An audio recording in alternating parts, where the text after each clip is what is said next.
Next సీఎంగా ఎవరుంటారు అన్నట్టుగా పొత్తులు కూడా మాట్లాడుకున్నారా? అవన్నీ సెటిల్ అయిపోయాయా? దీని గురించే మనం మాట్లాడుకోబోతున్నాం. ప్రస్తుతం మనతో పాటుగా ఉన్నారు రఘురామ్ గారు, బీజేపీ జాతీయ నాయకులు. రఘురామ్ గారు నమస్కారం అండి. నమస్తే. ఎలా ఉన్నారు? బాగున్నానండి. So enjoying Andhra Pradesh politics, elections ని వాటి కోసం వెయిట్ చేస్తున్నారా? సిచ్యువేషన్ ఎట్లుంది? Yes exactly. Another 2-3 months elections Andhra Pradesh లో రాబోతున్నాయి. దేశవ్యాప్తంగా కూడా పార్లమెంట్ కి ఎన్నికలు రాబోతున్నాయి.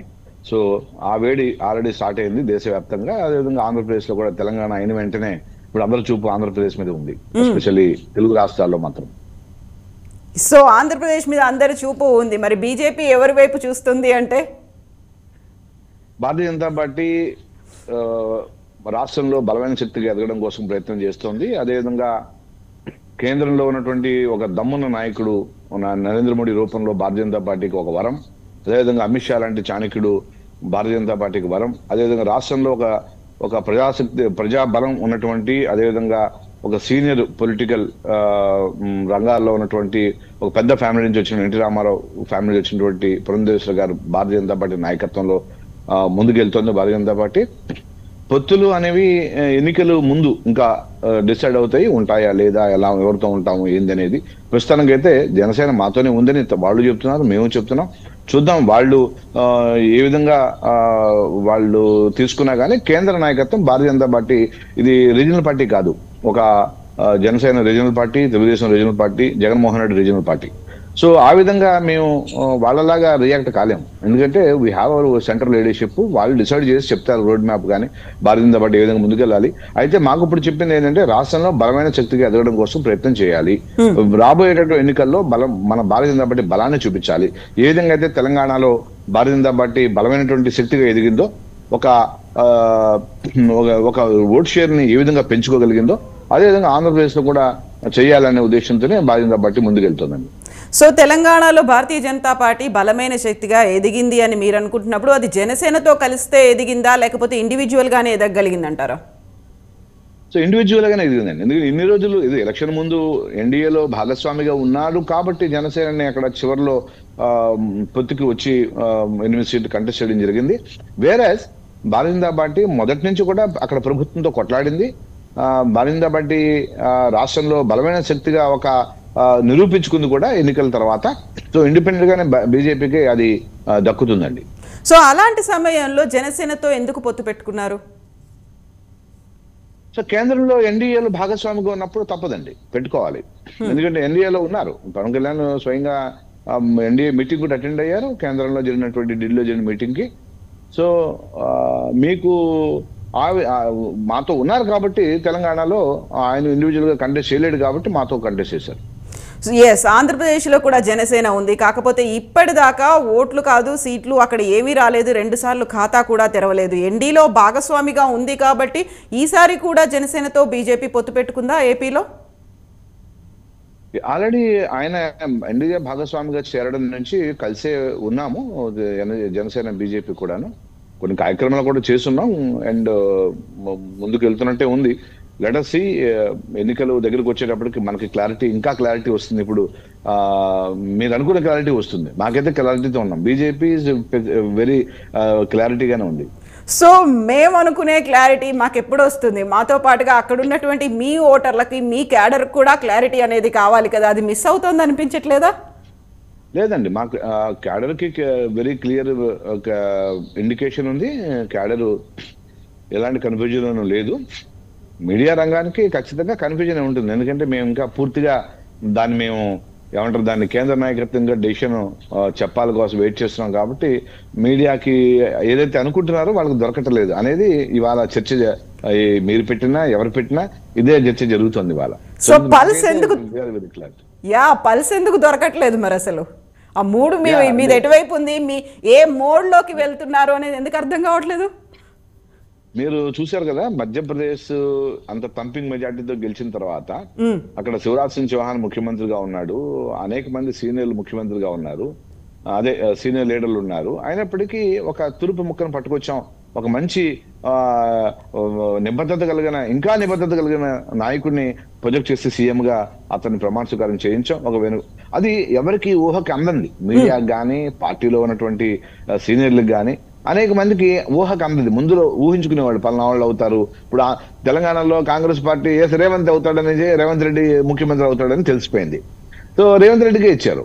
సో ఆ విధంగా రాజకీయం భారతీయ జనతా పార్టీని ఆశించకూడదు. ఎందుకంటే బీజేపీ క్యాడర్ బేస్డ్ పార్టీ, అనేక మంది అంటే చాలా చిన్న కార్యకర్త కూడా ఒక దమ్మున నాయకుడుగానే ఉంటాడు అని నిరూపించడం కోసం రాజస్థాన్ లో కూడా అంతమంది సీనియర్లు ఉన్నా సరే ఫస్ట్ టైం ఎమ్మెల్యేని, ఆయన కూడా సీనియర్ నాయకుడే, కానీ ఎలక్టరల్ పాలిటిక్స్ లో మొదటిసారి వచ్చాడు, మొదటిసారి గెలిచి ముఖ్యమంత్రి పీఠాన్ని అధిరోహించాడు. సో ఇలాంటి ఒక ఊహకి అందనటువంటి రాజకీయం భారతీయ జనతా పార్టీ చేస్తుంది. ప్రజలకి ఏది నచ్చిందో, ప్రజలకు ఏది కావాలో అది బీజేపీ చేస్తుంది, మిగతా నాయకుల్లా కాదు, మిగతా పార్టీలా కాదు. అయితే ఇప్పుడు మీరు చెప్పినటువంటి రాజస్థాన్ కావచ్చు, మధ్యప్రదేశ్ ఎగ్జాంపుల్స్ లో వచ్చినటువంటి తురుపు ముక్కలు అందరూ అక్కడి నుంచి బీజేపీలోంచి ఎదిగిన వాళ్ళే, బీజేపీకి చెందినటువంటి ఎమ్మెల్యేనే అక్కడ సీఎం అయ్యారు. అలాంటి పరిస్థితి ఆంధ్రప్రదేశ్ లో ఉందా? ఎస్, ఎందుకుండదండి. అదే చెప్తున్నా మీకు. 4 సీట్లు ఉన్న హర్యానాలో 48 సీట్లు గెలిచి ఒకే దెబ్బకి ప్రభుత్వాన్ని ఏర్పాటు చేశాం. ఆ రెండోసారి కూడా ప్రభుత్వాన్ని ఏర్పాటు చేస్తాం హర్యానాలో. ఆ సుపరిపాలన చూపించి 2 సార్లు కంటిన్యూస్ గా గెలిచాం. అదేవిధంగా త్రిపురలో బీజేపీకి ఒకే ఎమ్మెల్యే ఉండే. అలాంటిది నేను చాలా డిబేట్లలో కూడా చెప్పున్నా. అప్పుడు ఎలక్షన్ త్రిపుర ఫస్ట్ టైం 6 సంవత్సరాల క్రితం త్రిపుర ఎన్నికలు జరిగే ముందు నేను తెలకపల్లి రవి గారు లాంటి సీనియర్ కమ్యూనిస్ట్ భావజాలం ఉన్న వ్యక్తులు కూడా ఉన్నప్పుడు నేను బీజేపీ త్రిపురలో ఫామ్ చేస్తుంది ప్రభుత్వం అని చెప్తే నవ్వారు. నేను చెప్పే ఎలక్షన్ అయిన తర్వాత నవ్వుదురు గాని సార్ అని చెప్తే అదే జరిగింది. త్రిపురలో ప్రభుత్వం ఏర్పాటు చేసాం. అదేవిధంగా త్రిపురలో 5 సంవత్సరాల పరిపాలన చూసిన తర్వాత మళ్ళీ ఓటు వేయమని, పరిపాలన చూసి ఓటు వేయండి అని అడిగితే రెండోసారి త్రిపురలో ప్రభుత్వాన్ని ఏర్పాటు చేసే అవకాశం మొన్న ఈ మధ్యన జరిగిన త్రిపుర ఎన్నికల్లో కలిగించారు. సో అంచేత బీజేపీ వెరీ క్లారిటీగా ఉంది, సమర్థ నాయకత్వం ఉంది, దమ్మున నాయకత్వం ఉంది. అండ్ ప్రభుత్వము అనేక సంక్షేమ పథకాలతో పాటుగా అభివృద్ధి ఎజెండాని ఆంధ్రప్రదేశ్ ఇంప్లిమెంట్ చేస్తుంది. ప్రతిపక్షాలు ఏం మాట్లాడినా బీజేపీ గురించి ఆఖరికి ప్రజల సంక్షేమమే నరేంద్ర మోడీ ఒక లక్ష్యంగా, ఎజెండాగా పనిచేస్తున్నారు. సో ఇప్పుడు మీరు చెప్పిన అన్ని ఎగ్జాంపుల్స్ లో బీజేపీ ఒంటరిగానే బరిలోకి దిగింది. బీజేపీ తనంతట తానుగానే ఒక సీఎం అభ్యర్థిని ప్రకటించుకొని అక్కడ ప్రభుత్వం ఏర్పాటు చేసుకునే పరిస్థితి అనేది అక్కడ ఉంది. ఆంధ్రప్రదేశ్ లో కూడా అలాంటి పరిస్థితి ఉంటుందా వితౌట్ హ్యావింగ్ ఎనీ పొత్తు? అంటే ప్రస్తుతానికి పొత్తుతో ఉన్నాము. భారతీయ జనతా పార్టీ అదే చెప్తున్నా మీకు, రాష్ట్రంలో ఒక బలమైనటువంటి శక్తిగా ఎదిగింది. ఇంకా రాబోయే 2-3 నెలల్లో జరిగే ఎన్నికల్లో అది నిరూపణ అవుతుంది. ఎందుకంటే మా యొక్క అభివృద్ధే మమ్మల్ని గెలిపిస్తుంది. రాష్ట్రంలో బీజేపీ చేసిన, కేంద్ర ప్రభుత్వం చేసిన అభివృద్ధి ఏదైతే ఉందో అదే మాకు ఓటు బ్యాంక్ గా మారుతుంది, అదే మమ్మల్ని గెలిపిస్తుందని చాలా విశ్వాసంతో ఉన్నామండి. సో మీరేమో పొత్తులో ఉన్నాము, జనసేన మీతోనే ఉంది, ఎందుకంటే ఎన్డీఏలో భాగస్వామి అని చెప్తున్నప్పటికీ కూడా ఈ మధ్య కాలంలో జరుగుతున్న మీటింగులు కావచ్చు, ఆ సుదీర్ఘంగా సాగుతున్న భేటీల్లో టీడీపీ జనసేన పొత్తు ఉన్నట్టే కనిపిస్తోంది కదా, అక్కడెక్కడ బీజేపీ ప్రస్తావన రావట్లేదు. అది చెప్పాక ఇందాక మీకు, రీజనల్ పార్టీలు they can take any decisions on their own. వాళ్ళే నాయకులు కాబట్టి వాళ్ళు ఏదైనా, తెలుగుదేశం వాళ్ళు సొంత చంద్రబాబు నాయుడు గారు ఏ డెసిషన్ తీసుకున్నా ఆయన ఇష్టం, ఆయన పార్టీ. అదేవిధంగా రీజనల్ పార్టీ జగన్మోహన్ రెడ్డి ఏం డెసిషన్ తీసుకున్నా ఆయన ఇష్టం, ఆయన పార్టీ. ఆ విధమైనటువంటి సమయంలో మేమైతే వేచి చూసే ధోరణే అవలంబిస్తాము. We will wait and watch. And we have our own plan. We have our own agenda. We have our own election strategy.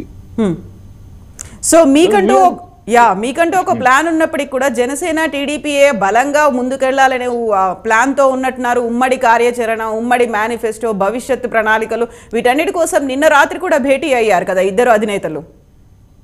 అందుకనే దీనికి మీరు ఏదైతే ఆశిస్తున్నారో సమాధానం, దాన్ని ఖచ్చితంగా త్వరలో మీకు వస్తుంది, ఇప్పుడు రాదు. అయితే మీరు ఇప్పుడు ఒక మాట అన్నారు, సరైన సమయంలో తీసుకుంటాము, దానికి కొంచెం టైం ఉంటుంది, వేచి చూసే ధోరణి అనుకున్నప్పుడు కార్యకర్తల్లో ఒక రకమైనటువంటి అసహనం అనేది రాదంటారా? తెలంగాణలో ఈ పరిస్థితి చూసాం మనం.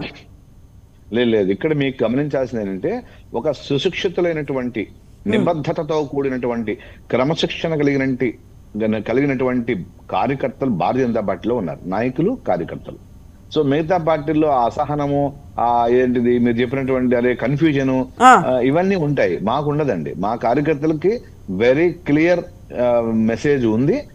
They will follow the instructions of the high command. So ఈ మధ్య కాలంలో పవన్ కళ్యాణ్ నడ్డాతో కానీ మోదీతో కానీ భేటీ అయినటువంటి సందర్భాలు అసలు కనిపించలేదు కదా, ఎక్కువగా చంద్రబాబు నాయుడుతో భేటీ అయినంతగా. ఈ నేషనల్ పార్టీలో ఇప్పుడు గత 2 నెలలుగా 3 నెలలుగా మేము ఎన్నికల్లో బిజీగా ఉన్నారు. మన నడ్డా గారు కానీ, అమిత్ షా గారు కానీ, నరేంద్ర మోడీ గారిని మనం షేర్ చేసుకున్నాడుగా.